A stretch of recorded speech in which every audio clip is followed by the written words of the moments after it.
Hi friends, welcome to Sahi vlog. இன்றைக்கி நம்ம சேனலில் மஷ்ரூம் வச்சு பிரியாணி செய்ய போகிறோம். வாங்க எப்படி செய்யலான்னு பார்ப்போம். மஷ்ரூம் ஒரு பாக்ஸ் வாங்கிட்டு வந்தேன். அது கூட ஒரு கைப்பிடி அளவு பச்சை பட்டாணி எடுத்து வச்சுருக்கேன். இப்போ ரெண்டையும் வச்சு தான் நம்ம பிரியாணி செய்ய போகிறோம். பாஸ்மதி ரைஸ் தான் எடுத்து வச்சுருக்கேன் பிரியாணி செய்கிறதுக்கு. இந்த டம்ளரில் 2 டம்ளர் அரிசி எடுத்து வச்சுருக்கேன். 4 வெங்காயம் கட் பண்ணி வச்சுருக்கேன். 3 தக்காளி எடுத்து வச்சுருக்கேன், கட் பண்ணியிருக்கு. 200 ml தயிர் எடுத்து வச்சுருக்கேன். 1/2 லெமன் எடுத்து வச்சுருக்கேன். காஷ்மீரி மிளகாய்த்தூள், ஆச்சி காஷ்மீரி மிளகாய்த்தூள் வந்து ஒரு 2 ஸ்பூன் போட்டுக்கிடுவோம். 1/2 ஸ்பூன் கரம் மசாலா நான் வீட்டிலையே ரெடி பண்ணது எடுத்து வச்சுருக்கேன். உப்பு ஒரு 3 ஸ்பூன். 2.5 ஸ்பூன் இஞ்சி பூண்டு பேஸ்ட் எடுத்து வச்சுருக்கேன். ஒரு கைப்பிடி அளவு புதினா இலையும் மல்லி இலையும் எடுத்து வச்சுருக்கேன். இப்போ ஒரு பாத்திரத்தை அடுப்பில் வச்சுட்டு அது ஹீட் ஆகட்டும். அதுக்கு தேவையான அளவு எண்ணெய் விட்டுக்கிடுவோம். ஒரு 150 ml அளவுக்கு எண்ணெய் விட்டுக்கோங்க. நான் கம்மியாக தான் விட்டுருக்கேன். இப்போ எண்ணெய் காஞ்சதும் பட்டை, ஏலக்காய், கிராம்பு போட்டேன். அதுக்கப்புறம் வெங்காயம் போட்டேன். வெங்காயம் நல்லா வதங்கட்டும். அதை நல்லா வதக்கிட்டுருவோம்.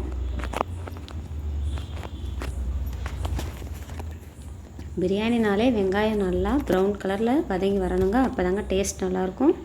இந்த பாருங்கள், இந்த அளவுக்கு வதங்கி வரணும். இப்போ ஓரளவுக்கு நல்லாவே வதங்கி வந்துருச்சு. கலரும் நல்லா மாறிடுச்சு பாருங்கள். இப்போ வந்து நம்ம இஞ்சி பூண்டு பேஸ்ட்டு சேர்த்துக்கிடுவோம்.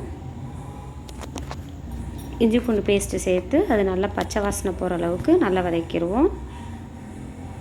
நல்லா வதங்கட்டும்.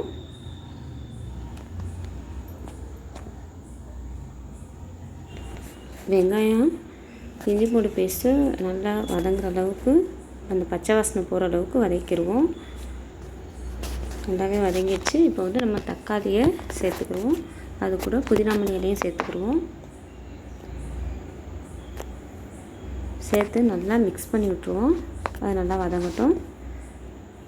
நல்லா வதக்கி விட்டுருவோம்.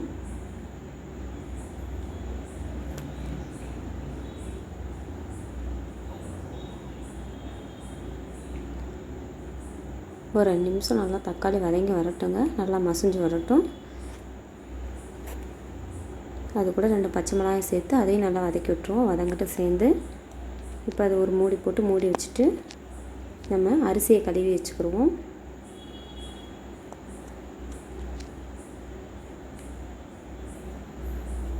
அரிசியை ஒரு 2 தடவை வாஷ் பண்ணி வச்சுடுவோம்.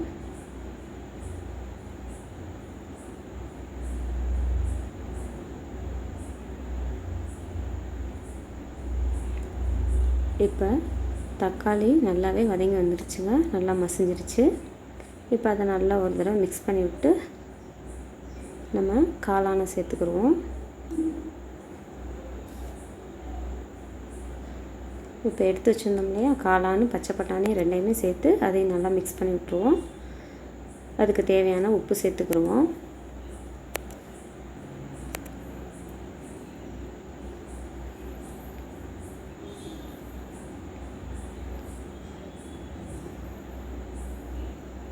இப்போ அதையெல்லாம் நல்லா மிக்ஸ் பண்ணி விட்டுருவோம்.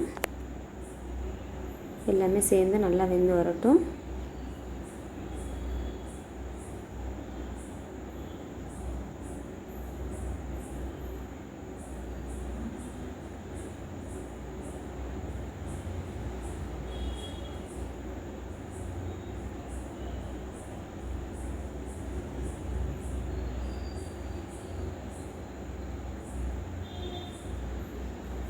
நல்லாவே வெந்து ஃபுல்லாகவே நல்லா மிக்ஸ் பண்ணி விட்டுருங்க. இப்போ மிக்ஸ் பண்ணி விட்டாச்சு. நல்லா ஒரு மூடி போட்டு மூடி வச்சுருவோம். அது நல்லா வெந்து வரட்டும். ஒரு 2 நிமிஷம் நல்லா வேகட்டும் காளான். இப்போ நல்லா வெந்து வந்திருக்கு. ஓரளவுக்கு நல்லாவே காளான் பாருங்கள் வெந்துருச்சு. அரை பதத்தில் நல்லாவே வெந்து வந்திருக்கு.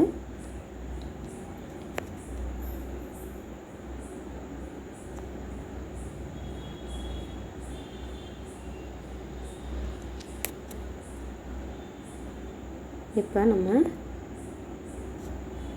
அதுக்கு தேவையான மசாலாவை சேர்த்துக்கிடுவோம். ஆச்சி காஷ்மீர் மிளகாய்த்தூள் வந்து ஒரு 2 ஸ்பூன் அளவுக்கு சேர்த்துக்கிறேன். வீட்டிலே ரெடி பண்ணி வச்சுருந்த கரம் மசாலா 1.5 ஸ்பூனு சேர்த்து இதை நல்லா மிக்ஸ் பண்ணி விட்டுருவோம். காளான் எல்லாமே மிக்ஸ் ஆகிற மாதிரி நல்லா அந்த மசாலா ஒன்றோட ஒன்று சேர்கிற மாதிரி நல்லா மிக்ஸ் பண்ணி விட்டுருவோம். அது நல்லா வதங்கி வரட்டுங்க.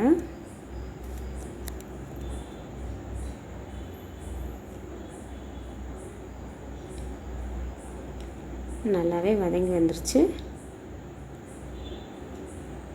மசாலா எல்லாமே நல்லா சேர்ந்து வந்துருச்சு.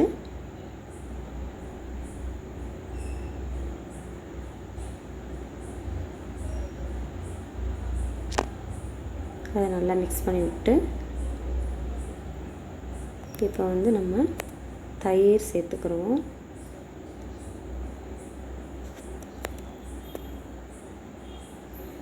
அது கூடவே 1/2 லெமன் எடுத்து வச்சுருந்தோம் இல்லையா, அந்த லெமனையும் சேர்த்துக்கிடுவோம். அதை நல்லா புளிஞ்சு விட்டு எல்லாம் நல்லா மிக்ஸ் ஆகிற மாதிரி ஒரு தடவை மிக்ஸ் பண்ணி விட்டுருவோம்.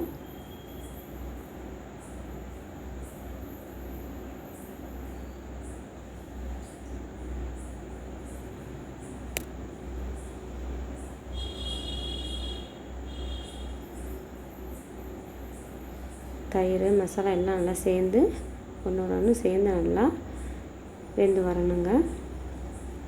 ஒரு 2 நிமிஷம் தயிர் சேர்த்ததுக்கப்புறம் வச்சுருந்துட்டு அதுக்கப்புறம் நம்ம தண்ணி சேர்த்துக்கிடுவோம்.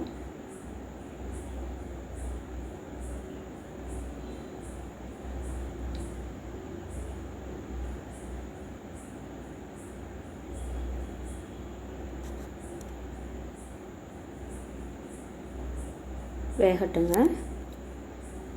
நல்லா எண்ணெய் பிரிஞ்சு வரட்டும் வெந்து. அதுக்கப்புறம் நம்ம தண்ணி சேர்த்துக்கிடுவோம். இப்போ நல்லாவே வெந்து வந்துருச்சு. எண்ணெய் பிரிஞ்சு வந்திருக்கு பாருங்கள். இப்போ அதுக்கு தேவையான தண்ணி நம்ம சேர்த்துக்கிடுவோம். 2 டம்ளர் அரிசி எடுத்து வச்சுருந்தேன். 1க்கு 2 4 டம்ளர் தண்ணி ஊற்றுறேன்.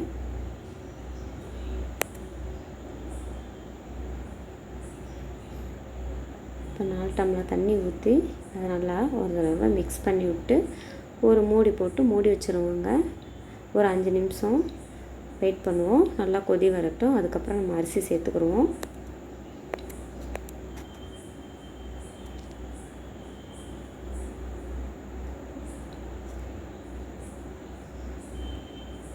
இப்போ பாருங்கள் நல்லா கொதிச்சிருச்சு தண்ணி.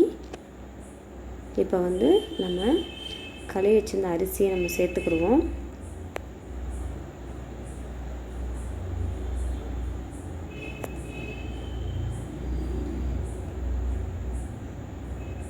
அரிசியை சேர்த்துட்டு அதை ஒரு தடவை நல்லா மிக்ஸ் பண்ணி விட்ருவோங்க.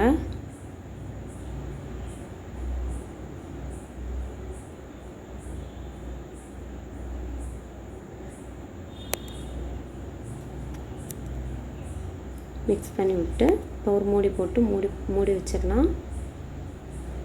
இது நல்லா வெந்து வரட்டும்.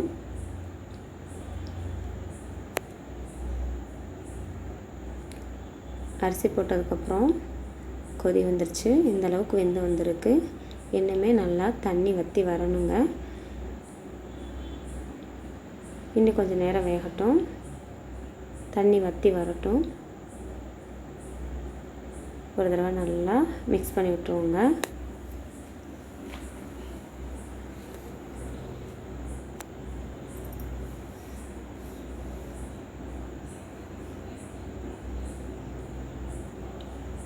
மூடி வச்சு வெயிட் பண்ணுவோம்.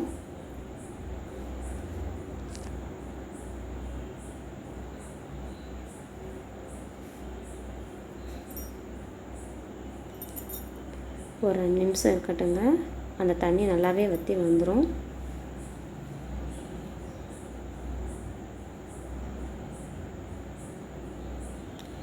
ரொம்பவே ஈஸிங்க குஸ்கா செய்கிறது, பிரியாணி செய்கிறது.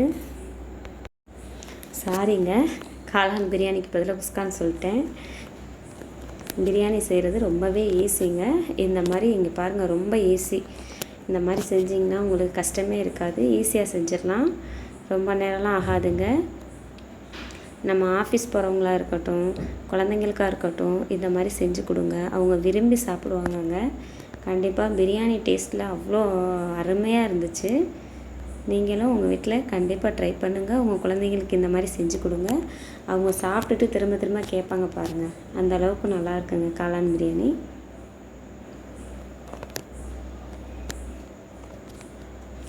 நம்ம சேனலை பார்த்தவங்க எல்லோரும் எப்படி இருக்குன்னு கமெண்ட் பண்ணுங்கள், லைக் பண்ணுங்கள், ஷேர் பண்ணுங்கள்.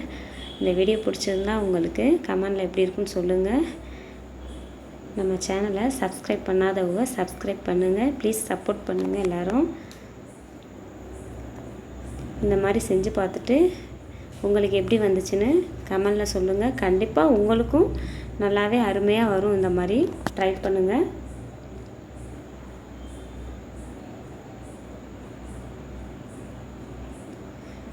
இன்னும் ஒரு கொஞ்சம் நேரம் இருக்கட்டுங்க, இன்னும் கொஞ்சம் தண்ணி வற்றணும். அதுக்கப்புறம் நம்ம தம்மில் போட்டுடலாம்.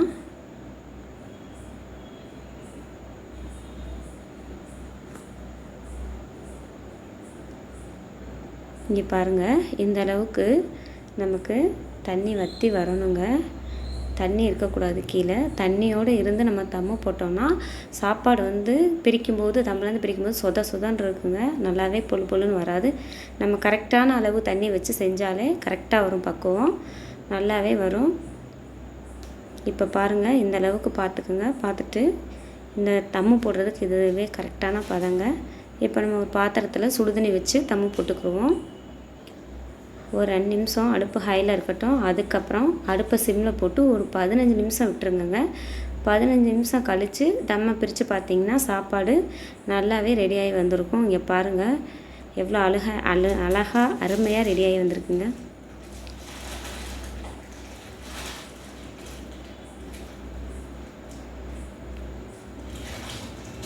பாருங்கள் ஃப்ரெண்ட்ஸ், எப்படி பொழுன்னு எவ்வளோ அழகாக அருமையாக வந்திருக்குன்னு பார்க்கவே சாப்பிடணும் போல் இருக்குல்ல.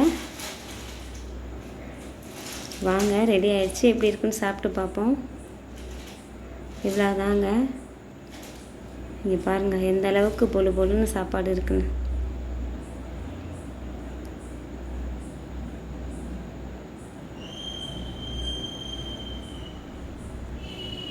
வாங்க ஃப்ரெண்ட்ஸ், எல்லோரும் சாப்பிட்லாம்.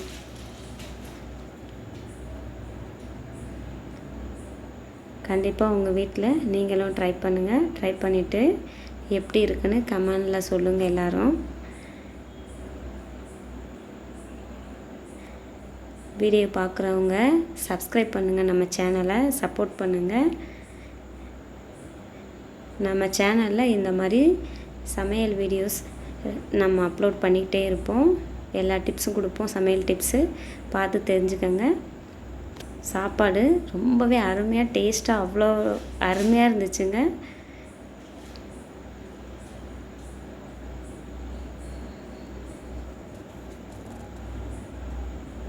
நெக்ஸ்ட் வீடியோவில் பார்ப்போம் ஃப்ரெண்ட்ஸ்.